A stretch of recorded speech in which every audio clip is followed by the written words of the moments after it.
1, 2, 3, 4, 5, 6, 7.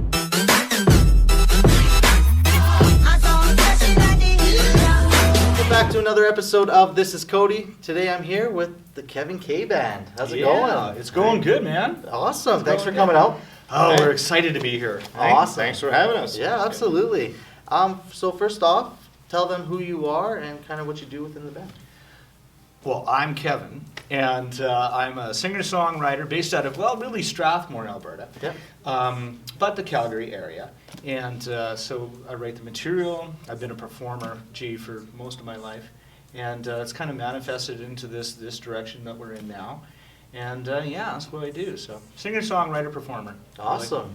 Yeah, and I'm Kurt Rock. People in Calgary probably know me pretty well. Drummer, vocalist, hired gun, and drummer, vocalist for the Kevin K Band, and chief cook and bottle washer. And currently a warrant for his arrest. Yeah, that's why they know him in Calgary. Yeah, there we go. Perfect. And how did music come into your guys' life? Like, where did it begin for you guys? What do you want to start? Well, I guess for myself, it was a friend who saw me performing at King's Head in Calgary. Said, wow, you should get in touch with Kevin. Kevin's looking for a drummer. And so, sure enough, I contacted Kevin, went out to Strathmore, did the audition, and here you are. been in trouble ever since. Yeah, you got that warrant for your arrest. There you go. All right, yourself? Well, that's how we met. Right. Like my music thing, I don't know if that's where you were going with it. Like, where did music come from? Like, how did it Like, start how in did your you life? come into- Well, I came up in an absolute music fanatic kind of environment with particularly my mother. Okay. Dad was that country guy, like hardcore, and we've told this story a couple times this week. So Dad was country, and when I say country, Johnny Horton, Hank Sr., like that was pounded into me. But on the other hand, I had my mom who was Simon and Garfunkel, the Beatles, that kind of stuff. So I had this pop influence coming at me, and that.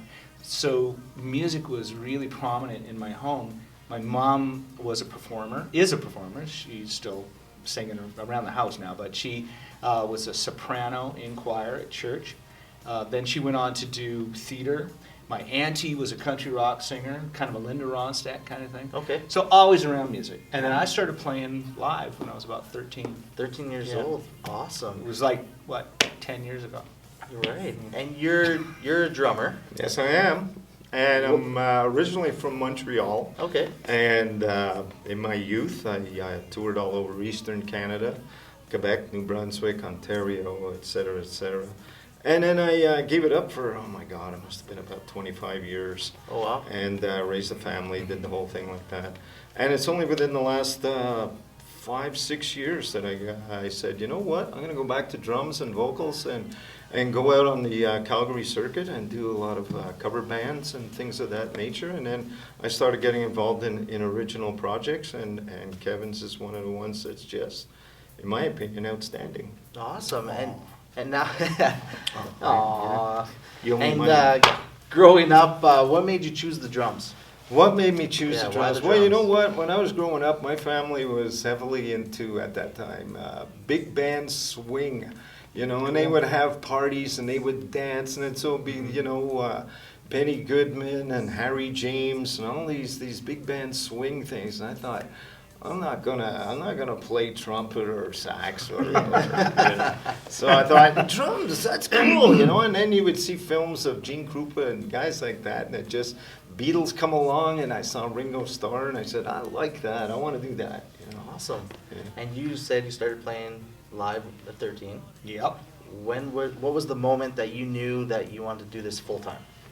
Oh, I think then the dream started. Okay. Absolutely. It kind of started because I was always watched my auntie and her band, and they were a rocking unit. She was just a really good entertainer. So I always kind of thought, oh, that'd be neat to do. And I was a drummer. I started off as a drummer. And there I was. I started with these guys when I was like 12. They were 16 and 15 years old, so they were like grown-ups, I thought. And we had a band from North Dakota. Oh gosh, I don't know if I can remember the name, Crystal something or whatever. Okay. They were from North Dakota, came to Flin Flon, and were playing at our community hall. And in those days, there was things called smokers. Right. And I don't know if any of your fans or your people out there that watch know what a smoker is. It's kind of like a hall deal that has, you know, booze and I think because everybody smoked inside, that was the idea, and it was just crazy and smoky. So anyways, this band was playing, and we went for their sound check, and the drummer said, "Hey kid, you want to play my drums while I take a break in sound check? Just hit the floor tone." I'm like, "No, cool." And I got in there, and just the sound of, I've never heard drums through a PA or through monitors before. And lo and behold, during that night, and it was looking back, they were a top 40 band. I thought they were rock stars. Right. They took a break. It probably was in between the first and second set, and got us up with our whole little band was there, and we played "Take Me to the Captain" by I think that's the name of it, by Prism. Take me to your captain, whatever.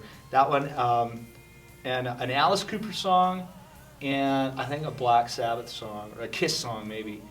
And I walked off that stage at 13 years old, and that was it. It was over. That's I was it. going to play music the rest of my life. Awesome. All right, so now I want to jump right into the music now. Yes. You just released your new single, Bored and Young. Mm-hmm.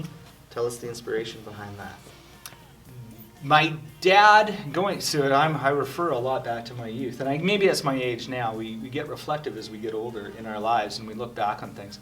My dad would always say to me, he'd look at me and go, "You know what your problem is, do you?" And I'd be like, "No." You know, half the time I was out of it. And he'd go, "You don't think." And I didn't. I didn't think. I just did things.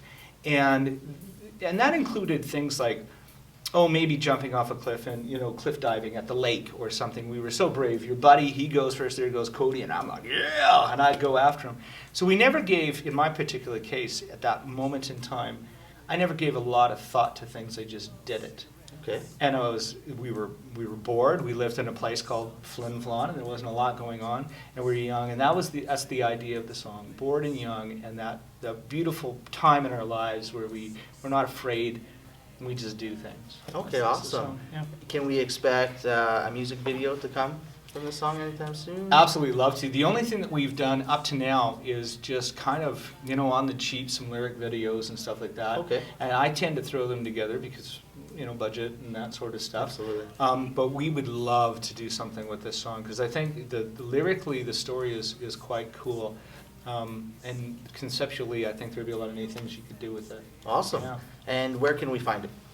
Oh gosh, we everywhere. Like all the digital platforms that your Spotify's and Apple and Google and Quack. Yeah. And not a lot of people talk about this. And Canadian FM Country Radio. All right. Absolutely, your local radio station, especially regionally, for sure. That's where you can find And it. you were just doing a radio.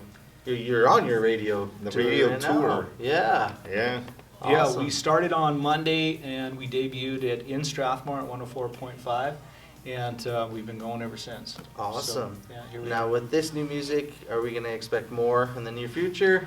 Absolutely. Awesome. So we're getting back. I'm currently wintering in Arizona with my wife as part of a cool lifestyle that we have, and we'll be back in Canada, getting back to work close to the end of March. So. And included in really working hard live this year is get our butts right back in the studio and do some follow-up songs. Awesome. For sure. So midsummer we'll have another one popping out for sure. Awesome. So until then, do you have any upcoming events? Anything No, like that? no, Okay. not really because of me being in Arizona. Right. We were focused on this single, the release of the single, and of course this radio tour this week, and leading up to ACMAs this weekend. We're really excited about Yes, that. so Seeing am all I. our friends. Hey, that's going to be fun. Absolutely, yeah. Yeah. Awesome. Who is one musician that inspires you guys and why? Oh, well, I think as far as drumming goes, for me, growing up, it was Carl Palmer of Emerson, Lake and Palmer. He was Yeah, that's good. Neil Peart before Neil, and great technique, great drummer, great band. And so, yeah, but as a drummer, okay, that's fine with drums and percussion and stuff, but as songs and songwriting and lyrics and vocal harmonies and things like that, I mean, I'm all over the map, everything from Mellencamp to to Stravinsky's Firebird Suite and Black Sabbath. Holy- They were a big part of Holy- growing up. Yeah, You know? okay, nice. Right on. Man. How about yourself? I guess kind of the same in a way. As a storyteller, Willie Nelson, hands down, Right. hands down, one of the best storytellers in music, and I think that's what country music is really all about. You can wrap it in any package you want, but if it tells a story, then I believe it's country music. Guitar-wise, childhood guys would be Roy Clark from Hee Haw, Okay. Glenn Campbell, Neil Schon from Journey. Nice. So yeah, like you got those three together, I think, are it. Yeah. Currently, Joe Bonamassa, I think, in our area for guitar. And current artists, a guy that I don't think gets enough radio in that he should, or I know he gets some, but is Kip Moore. I'm a huge fan of Kip Moore and his attitude and his songwriting. I just think it's great. Awesome. Yeah. Okay. So who would be one artist you guys would love to open for one day, and why? Would it be Kip Kip Moore. I was gonna say Kip would it be Moore, Kip Moore? absolutely. Yeah. Kip Moore. Yeah. Kip Moore, if you're listening. Oh man, Watching, oh, I should oh say. man. Yeah. Or- Okay. Yeah. Awesome. What is your favorite thing about being a musician? Creating. Creating. Awesome. Absolutely. How about yourself? Yeah, oh, absolutely. Yeah. The creativity of it, having a free hand and doing drum tracks and providing, the creativity for that song. And not only that, but I think the instant gratification of live performance. Oh, You know, Yeah, I should have that's said a big that. part of I it. should have said that. You can now. Live Live performance. performance. Yeah. What's your favorite thing about performing live? Oh man, just the I've got it. It took me a second. There's one thing when you play to a bunch of people, Yeah. and you finish the song and they go and there's that I felt good. We just did, and I'm not going to name what station because I think that lady will understand. One of the songs we're considering for our next single.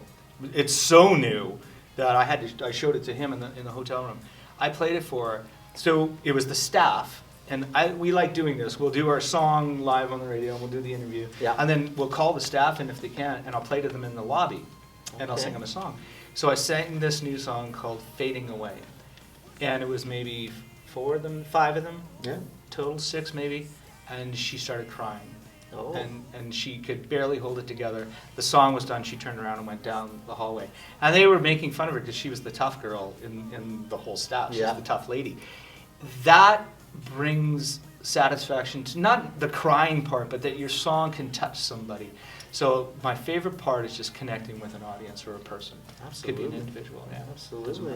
Yeah. Same thing, kind of thing. And myself, Yeah. I think it's enjoying the performance, and from a drummer's perspective, it's the workout.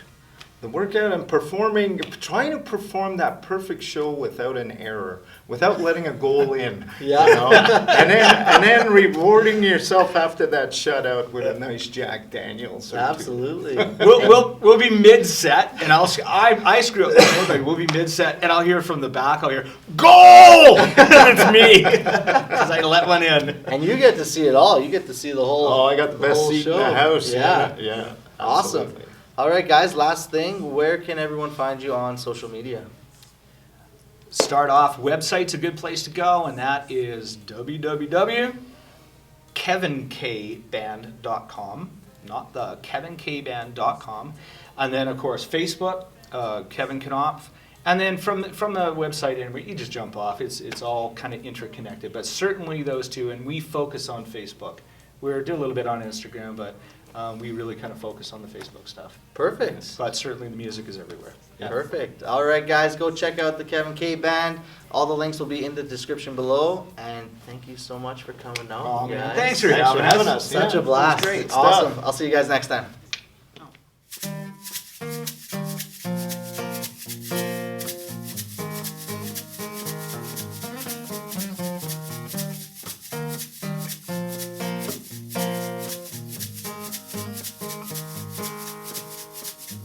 In the main street of nowhere, buying nickel cigarettes. Summer swelter and David rocks, those fading silhouettes. We were 16 and mad in love. She let me wear her velvet glove. We spent all night on that phantom sand. We crossed the line in that forbidden land. Bold and young, bold and young.